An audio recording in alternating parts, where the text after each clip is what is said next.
Un saludo amigos y bienvenidos a otro programa más de Hoy Te Hablo De. Bueno, habiendo pasado ya pasado el video anterior, ahora sí les quiero conversar del tema que tengo pendiente o que quería conversar desde hace algún tiempo con ustedes. Espero que no se me pase nada porque lo he ido preparando un poco para más o menos tener una noción. Y me parece un tema interesantísimo a debatir en el mundo de los videojuegos porque es algo que me ha venido rondando muchísimo la cabeza últimamente, que he estado pensando en esto de verdad mucho y bueno, no sé qué opinión tengan ustedes al respecto. Y de lo que les estoy hablando no es de otra cosa, sino el sistema de puntuación de los videojuegos está dañado. El sistema con el que se hacen review en los videojuegos y esa puntuación final tiene enormes fallas y algo está mal y algo no está funcionando, y no sé si la culpa es de los gamers o también de los reviewers profesionales. Por eso en Hoy Te Hablo De el sistema de puntuación de los videojuegos. Bien, ¿a qué me refiero con esto? Como ustedes saben, los videojuegos, bueno, igual que las películas, pero ese no es el punto. En este caso vamos a concentrarnos en el tema de los videojuegos. Muchas veces se resumen con puntuaciones del 1 al 10. A veces con decimales que pueden ir como 7.8, 7.7, 7.6, lo cual le da una variedad mucho más grande de números. Normalmente del 1 al 5 con intervalos de 0.5. Hay otras páginas otros reviewers que utilizan directamente el sistema del 1 al 100. Y en muchas de estos, digamos, de este tipo de review, al mismo tiempo vienen en agregadores tipo Metacritic, que no hacen otra cosa que agarrar y sumar, digamos, todas las puntuaciones de las revistas y generar una especie de promedio, ¿no? Y yo creo que ese sistema está completamente roto, que está dañado. No solo el de Metacritic, sino esa puntuación del 1 al 10 o del 1 al 5 o 5 estrellas, porque bueno, al final 5 estrellas, 4 estrellas y media, que es lo que hacen algunas páginas, es lo mismo que del 1 al 5, 1.5, 2.0 y así. ¿Por qué pienso que está dañado? Lo primero es que vamos a establecer del 1 al 10 como puntuación, ¿no? Ahora,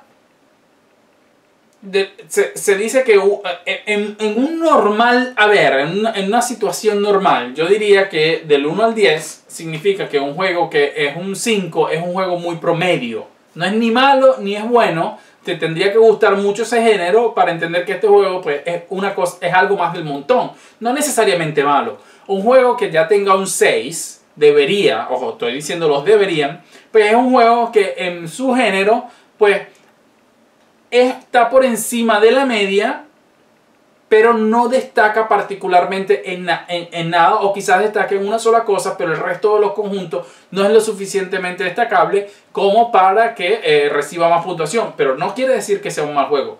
Para mí un mal juego debería ser cualquier cosa por debajo de 5, porque esa es la media, ¿no? Pero ya vamos a llegar allí. Un juego de 7, por ejemplo, ya debería ser un juego que empieza a ser sobresaliente o que al menos cumple con lo mínimo esperado en una serie de, por ejemplo, en los FPS, pues cumple con una serie de requisitos mínimos que hacen al juego divertido, pero que quizás no es gráficamente, qué sé yo, nada nuevo, que gráficamente está a la par de cualquier otro título. Ya 8 es un título robusto, que gráficamente en todo su contenido está completo, tiene contenido suficiente, es largo. 9, que debería ser una especie de sobresaliente, en donde es un juego que sobresale ya en todos sus apartados. Es un juego que viene a aportar algo nuevo al género, que viene a integrar todo lo que hace ese género de manera bastante buena. Y ya un 10, que mucha gente dice que no debería haber un 10 porque no es el juego perfecto. Yo no creo que el 10 hable acerca de la perfección. Desde mi punto de vista no debería ser eso. Un 10 no debe considerarse que este juego es perfecto, porque evidentemente no es un juego perfecto, sino que en el momento histórico en el que el juego sale representa una revolución completa. Por ejemplo, o sea, un juego de 10 en un FPS puede ser no solamente un juego que es gráficamente lo más increíble visto hasta ahora, sino que con unas mecánicas nuevas creadas, con ideas frescas, una historia interesante, o sea, toda una serie de conjuntos que lo hacen sobresaliente y el mejor exponente del género para el momento en el que sale. Es decir, esto no es un juego más del montón, es un FPS pero que sobresale en todo y es un exponente. Es decir, de aquí en adelante todos los juegos se van a medir con él hasta que salga algo mejor. Evidentemente nada es perfecto. Entonces, Ya a partir de 4 ya son juegos que no cumplen con el mínimo indispensable para considerarse buenos juegos. Pero esto genera muchos problemas, porque por ejemplo, cuando tú le das a un juego una puntuación de 7.7 y a otro 7.8, honestamente y objetivamente, ¿qué es? O sea, ¿cómo puedes evaluar un juego y decir, no, mira, este merece un 7.7, pero este es un 7.8? ¿Por qué? O sea, ¿cómo puedes?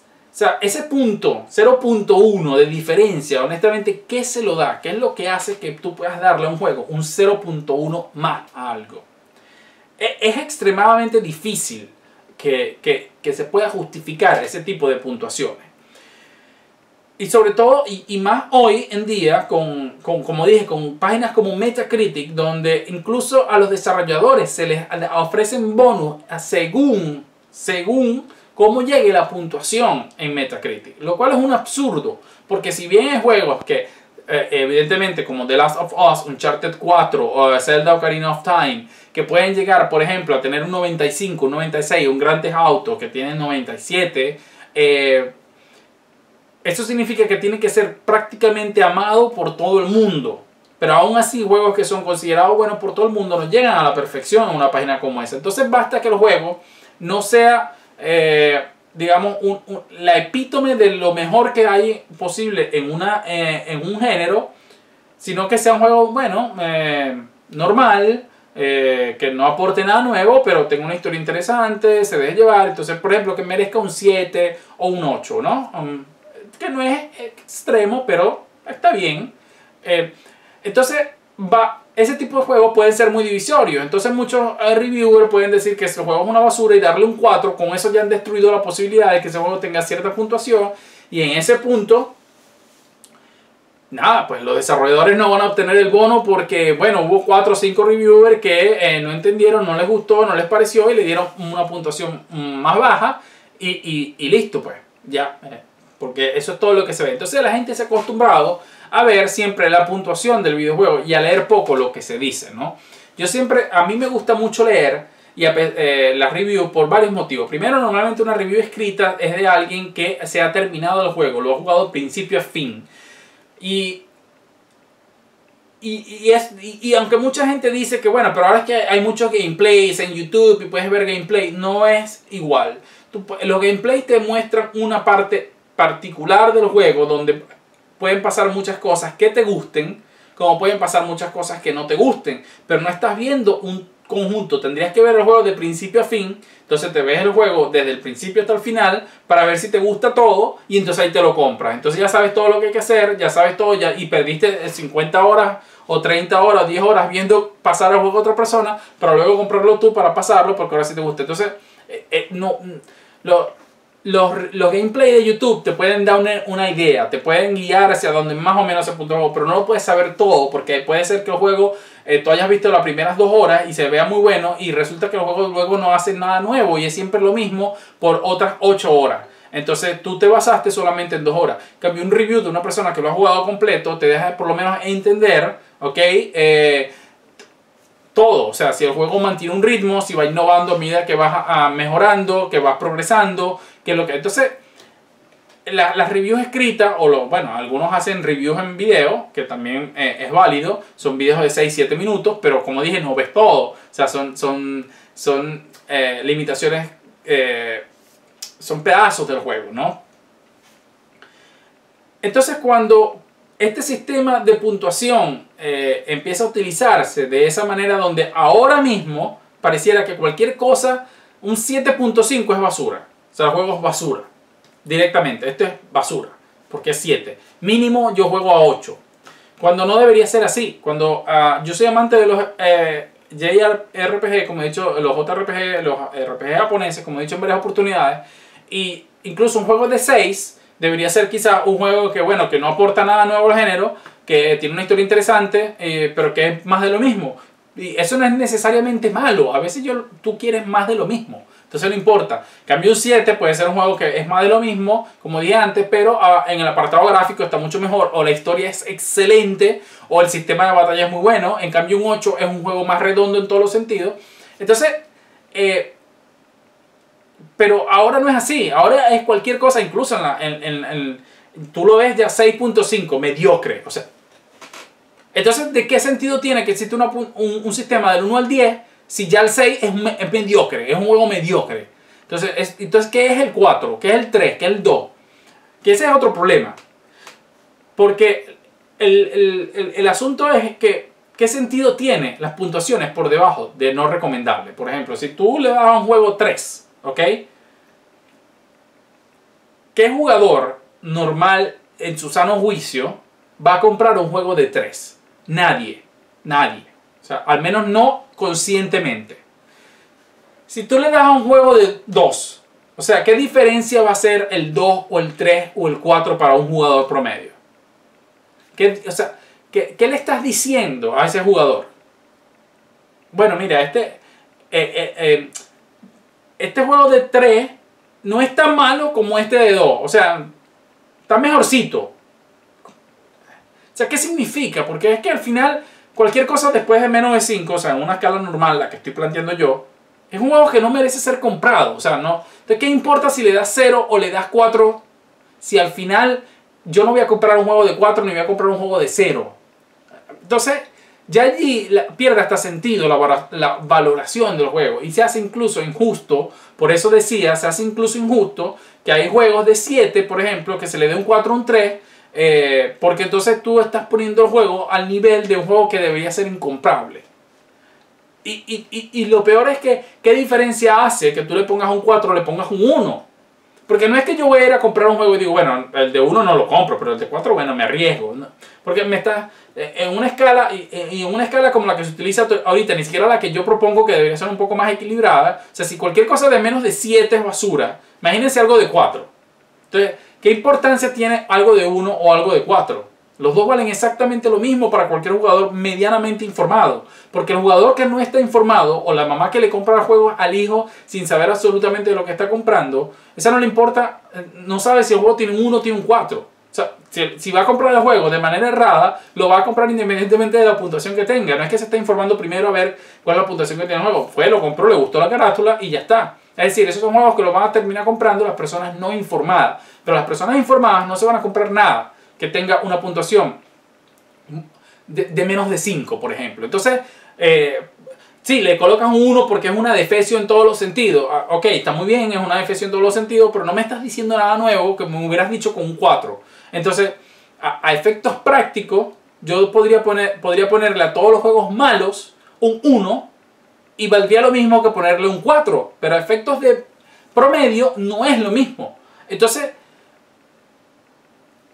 ¿cuándo es justo e injusto utilizar este tipo de mediciones que no terminan realmente ayudando en nada al juego o a los programadores? Incluso Eurogamer decidió eliminar por completo la puntuación de sus reviews. Y a mí, como dije, siempre me ha gustado leerlo. Pero aunque Eurogamer no lo acepte o no lo quiera ver, creó otro problema que para mí es peor incluso que el que acaba de hacer. Que el que hace las puntuaciones. Porque entonces Eurogamer dice, nosotros no le vamos a dar puntuación a los juegos para que ustedes se lean la review, lo cual hasta allí está bastante bien, porque eso te obliga a tener que leer si quieres entender más o menos. Aunque te leas el párrafo final, igual vas a tener que leer todo para poder más o menos darte una idea de lo que es el juego. Pero entonces Eurogamer lo que hizo fue que agregó dos renglones que se llaman Recommended, es decir, recomendado. Y uno es Recommended Platinum, creo, y el otro es Recommended Gold. Los Platinum, según ellos, son juegos que, wow, para allá, merecen muchísimo la pena, un juego que viene a revolucionar, etc. Y los Gold son juegos que son bastante buenos y que merecen estar en la colección y que por ti, bla, bla, bla. Entonces, lo que terminas creando es que hay juegos que si no dicen recommended, ya ni los leen.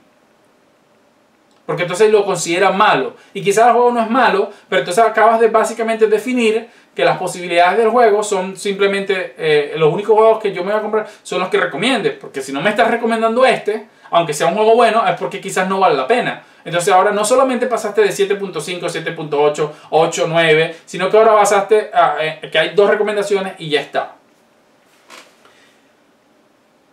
Y eso, y yo creo que honestamente le hace mucho daño a lo que es la parte de los videojuegos. Yo recuerdo juegos como Remember Me, que no es un mal juego, que se llevó muchos palos por las puntuaciones, El otro juego de Square, creo que Life is Strange, que es uno de los juegos que muchos consideran revelación por cómo es el juego. Inicialmente llevó una puntuación más o menos decente, pero nada realmente sobresaliente, y sin embargo es un juego que todo el mundo que lo juega dice, oye, deberías probarlo. Pero entonces, ¿cuál es el problema? Que como la gente se basa en las puntuaciones que dan la revista, ¿ok? Y a veces ni siquiera leen para ver si es el tipo de juego que les gusta o algo, ¿ok? Entonces, no, ya es un 7, no, ya yo no voy a ni siquiera darle una oportunidad, porque se ha creado este novismo. Entonces tienes una puntuación del 0 al 10, donde 7 ya es basura, entonces tú no compras nada. O sea, básicamente si no es 8, 9 o 10, tú no lo compras.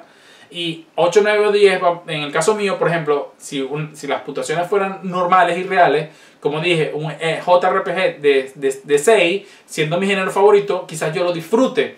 Pero obviamente que los FPS no son mi género favorito. Entonces, pero me gustan igual, en el sentido de que los juego. Pero ya que les dedico menos tiempo y no son mi género favorito, yo no quiero jugar un FPS de 6 porque me va a parecer genérico, porque no es mi estilo de juego. Entonces, si voy a dedicarle tiempo a un FPS, en mi caso particular, sí debería ser un juego de 8, de 9 o de 10, porque ese no es mi estilo. Entonces, cuando le voy a dedicar tiempo a un FPS, quiero que sea de la mejor calidad posible. Entonces, están allí.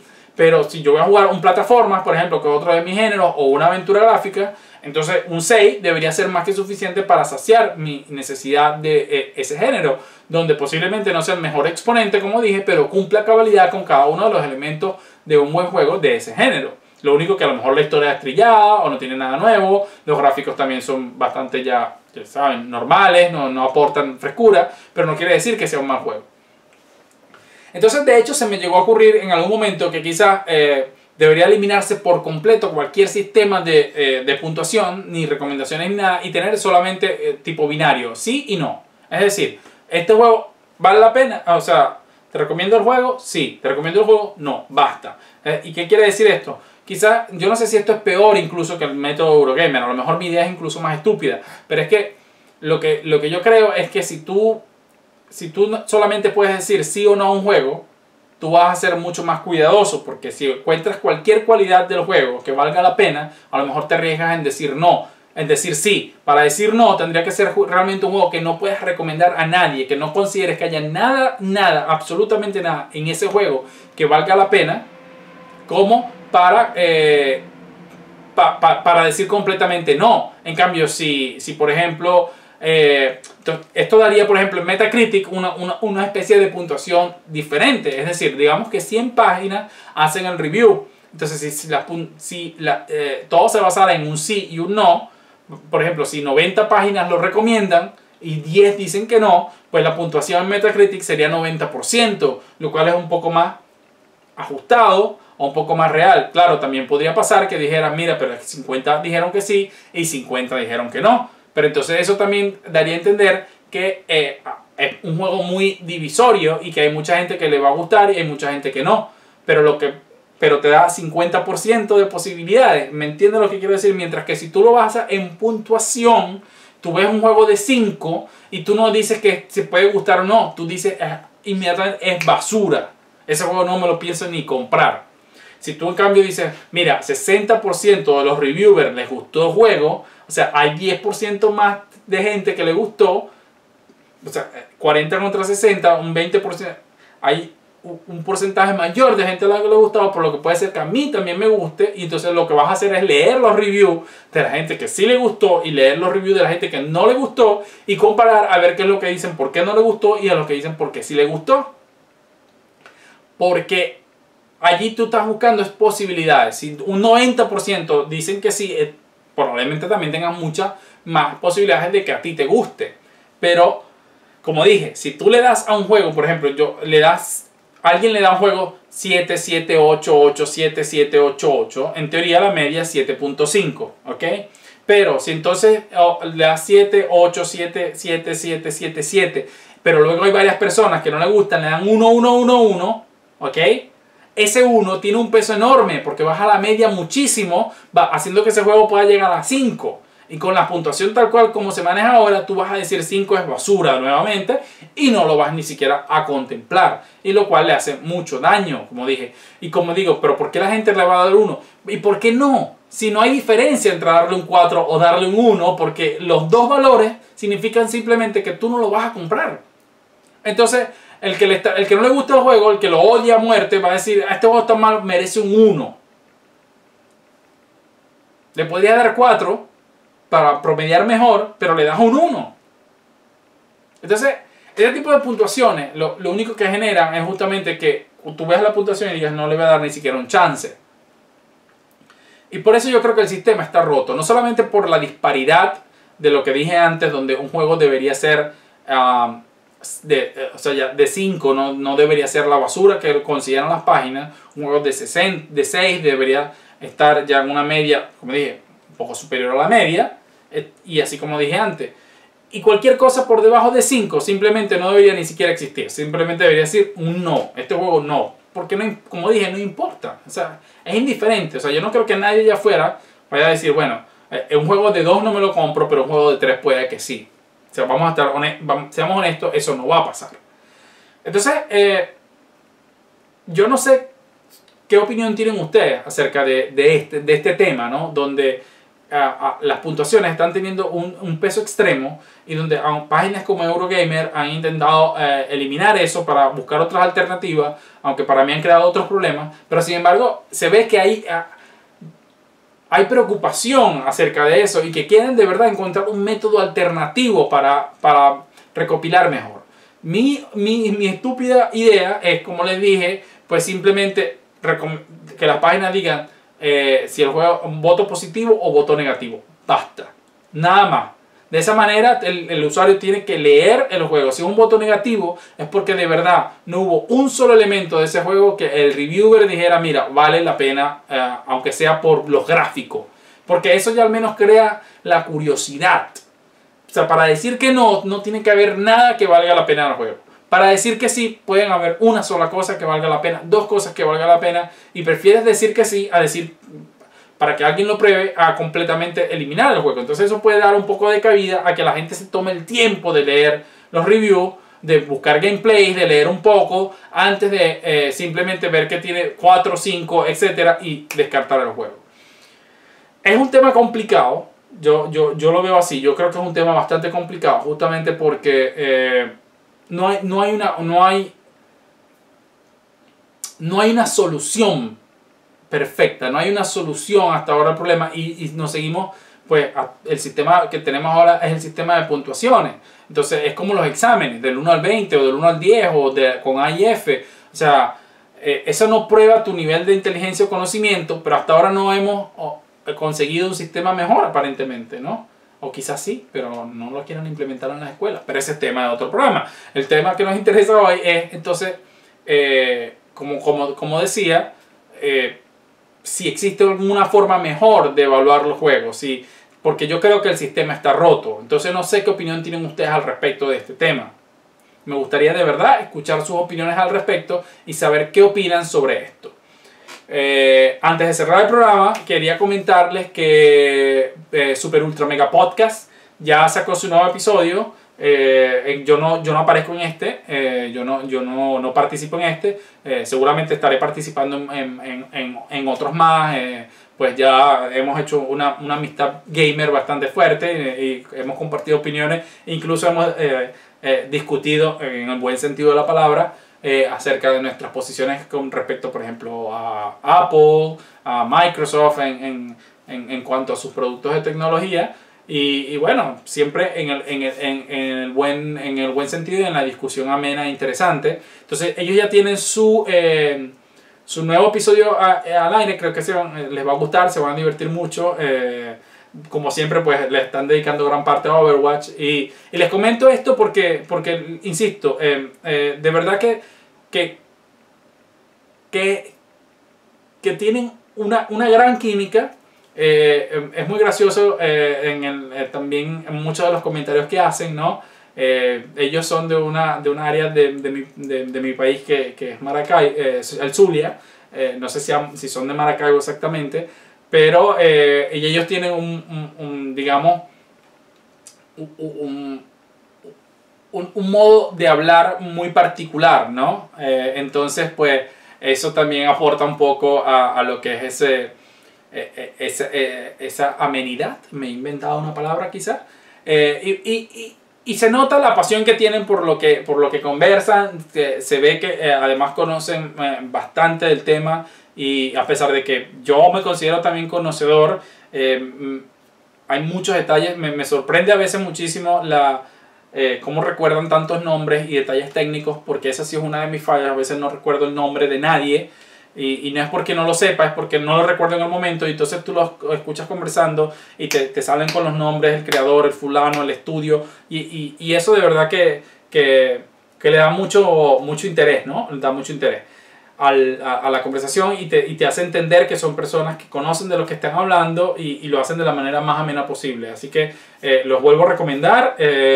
Abajo nuevamente les pondré el link. Super Ultra Mega Podcast, episodio 59. Escúchenlo, suscríbanse al canal de ellos, porque sé que les va a gustar cada uno de los temas. Yo estaré seguramente más seguido, pero como dije, no somos un canal conjunto. Entonces pues se harán las cosas como cuando ellos puedan, cuando yo pueda y todo. Pero nuevamente les digo, escúchenlo porque vale la pena. Así que nada, esto fue todo por hoy. Déjenme sus opiniones acerca del tema que les planteé. ¿Qué piensan ustedes de esto? ¿Hay alguna otra solución? ¿Tienen alguna idea más original? ¿Tienen, no sé, algún método quizás que se pueda utilizar? Algo que, no sé, una idea revolucionaria quizás. Si te gustó, nuevamente te pido suscríbete, dale like, y nos estamos viendo en un próximo episodio de Hoy Te Hablo De. Hasta luego.